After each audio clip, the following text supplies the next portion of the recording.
Welcome to the show. Welcome to Your Thought Life podcast. I am your host, Michael Anderson.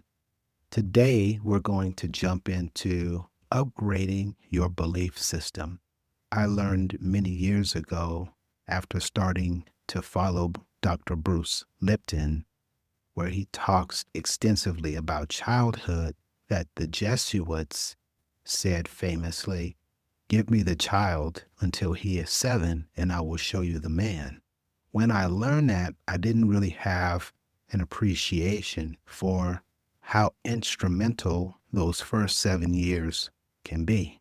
And by the time that you are age 7, most of your fundamental belief systems about yourself and the world and what's probable for you in your environment are at that point fairly well hardwired into what we call the subconscious, below conscious mind.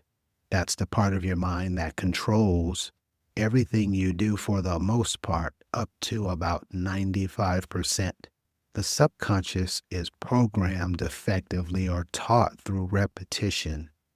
And it's these sort of life experiences, life dynamics, cultural messages, those in influence around us that really help us to hone who we're going to be, right, from a beliefs perspective. These early installed beliefs are running in the background, if you will, of our lives like invisible software, automatically filtering our thoughts, our decisions, and our actions. And unfortunately for some of us, if you're like me and you had a tough upbringing, it's often limiting our potential in ways that we don't even recognize.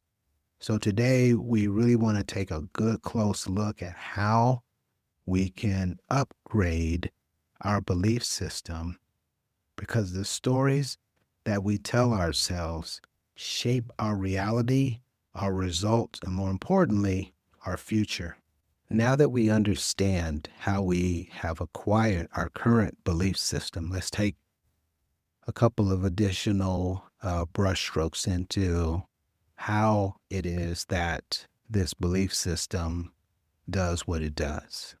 And what I want you to understand is that your belief system is really what's running a good portion of your mind, your mindset, and what you feel is achievable or not. It's just merely a collection of thoughts that, again, have been hardwired through repetition, through experience in those early developmental years where this whole process was quietly playing out, right? Where you effectively were on record for 7 years, whether it was good, bad, or indifferent. This is most certainly the time period where you got the vast majority of this information. And the kicker is this: most of these beliefs are below conscious. So they're doing their thing, family, and you're not even like up on why it is you are doing things the way you're doing. When good things happen and come to you naturally, right, you feel a certain way. But if you ever took a look at the things that you desire to do, where there's a tremendous amount of resistance, it's because your beliefs have stepped in at a subconscious level and said, you can't do that. You don't have what it takes for that. Or it has discouraged you in such a way that you started to self-sabotage. This is how important our belief systems are and why there's just an innate need for us to upgrade our belief system if it is not helping us. If you're not getting the results that you want in your life or your business or your other professional or personal pursuits, it's probably because your beliefs are holding you back. And maybe you believe that you're not good enough. You don't have what it takes, or that success at the level you want to succeed is for other people. These types of beliefs aren't facts. at all. They're just stories that we have grown to accept as truths over time.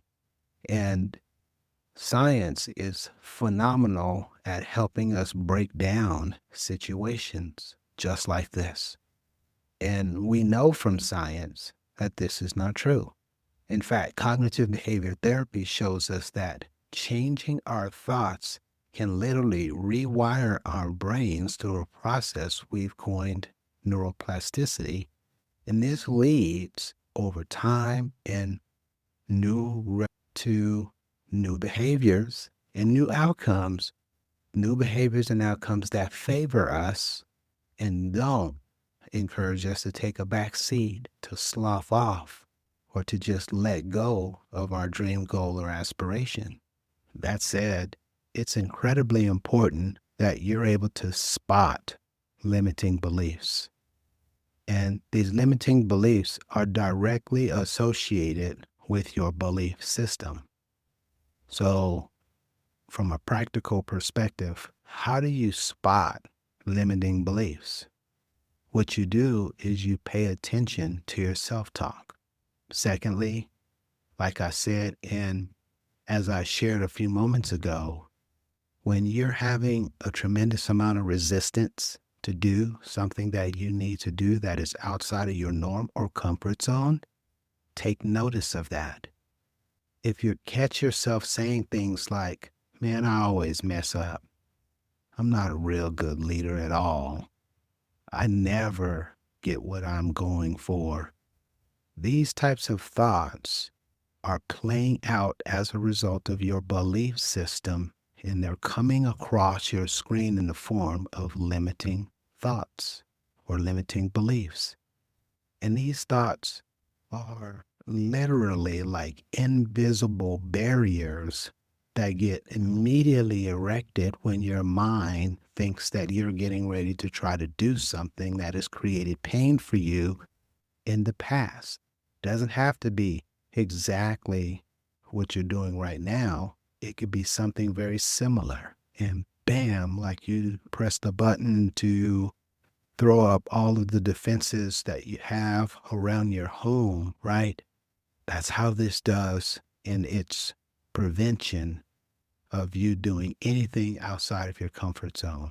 It's unfortunate that this is a protective barrier, but we've got to come to an understanding that this whole process is playing out like theater every single day in our lives, unfortunately, without our notice.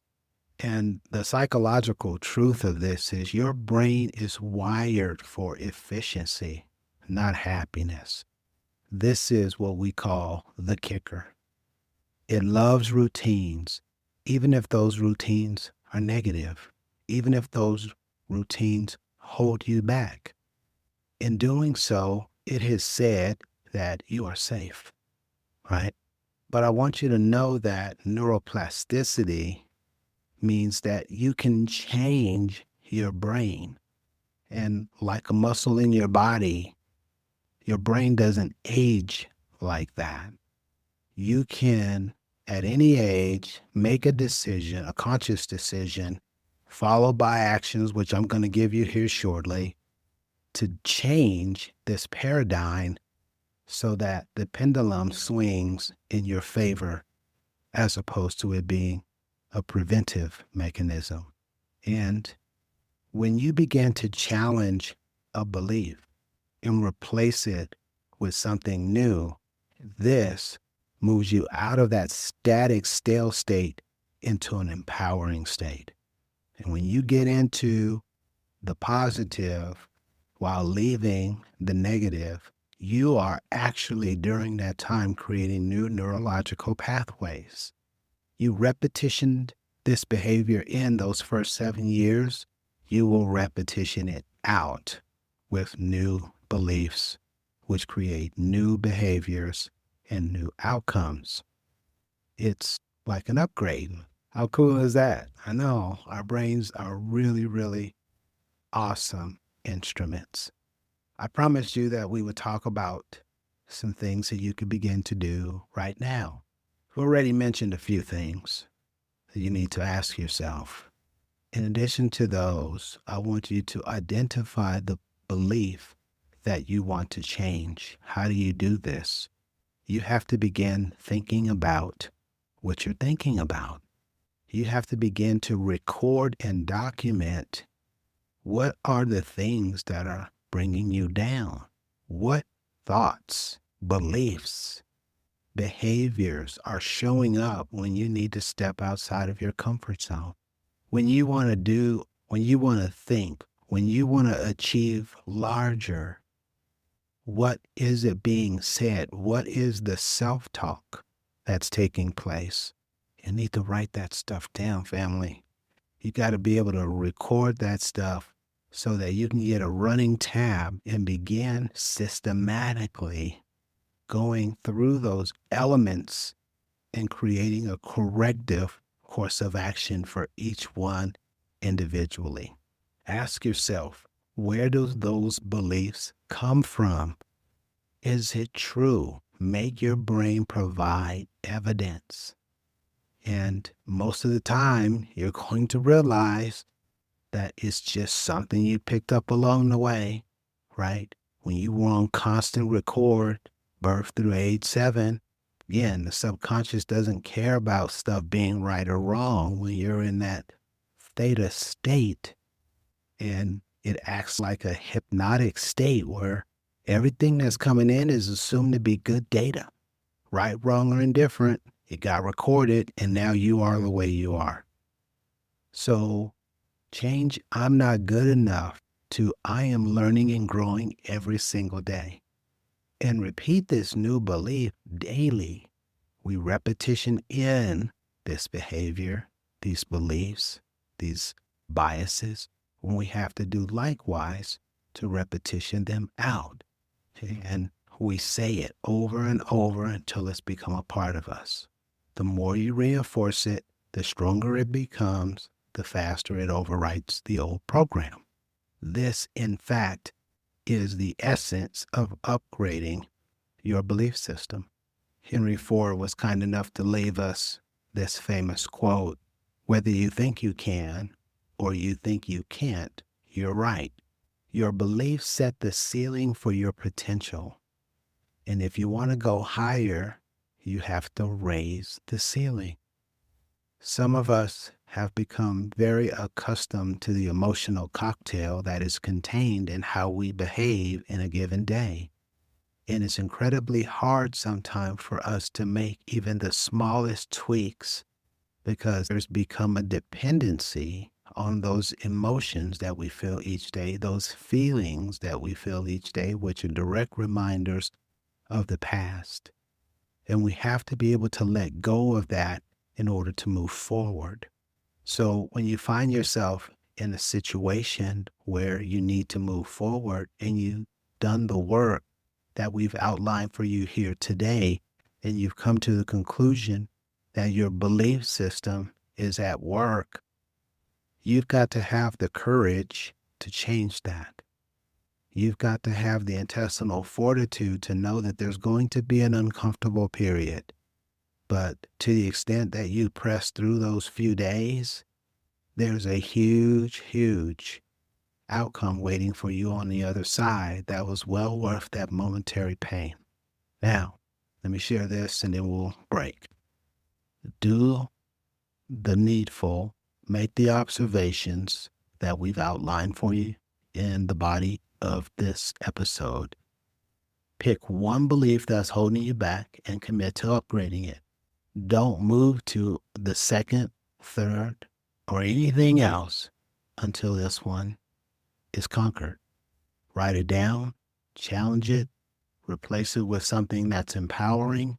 Do that consistently every single day until it's no longer a problem. How will I know it's no longer a problem? Because the resistance that you felt initially before you began this work will be absolutely gone. Your subconscious will have submitted that you, in fact, can do whatever you said in your affirmation. And remember, it's not a one-time thing. we're practicing every single day. The more you do it, the more your life will change. And thank you for joining me for today's episode. Please consider leaving us a rating and a review. You can reach us on Linktree. The link is available in the show notes. I like to remind you that you are enough, you can do it, and you are uniquely equipped to realize your goals. Until next time, take care and keep upgrading your belief system.